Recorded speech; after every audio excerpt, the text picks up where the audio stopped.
Are you lazy and ambitious? You've seen titles like that all over YouTube. But what if I told you calling yourself lazy might be the very thing holding you back? Let's get one thing clear. You are not lazy. You're used to calling yourself that. Maybe you've had low energy days. Maybe you've struggled to stay consistent. But labeling yourself as lazy doesn't solve them. It reinforces it. Here's why it's dangerous. When you constantly tell yourself, I'm just lazy, your brain starts to believe it. And once you accept that identity, you act like it. You procrastinate more. You avoid challenges, not because you can't do them, but because you've convinced yourself it's not who you are. Think about it.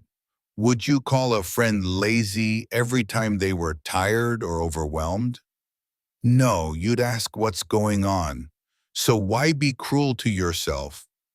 Most of the time, what looks like laziness is really something else. Burnout, fear of failure, lack of direction, or just a need for rest.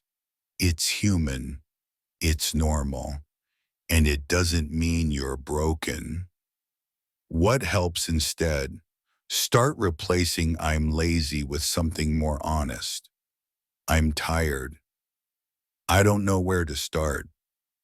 I need a break, but I also want to grow.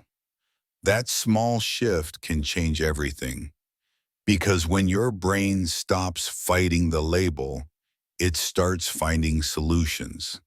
So next time you see a video calling you lazy, remember that word doesn't define you. And ambition doesn't have to come with guilt.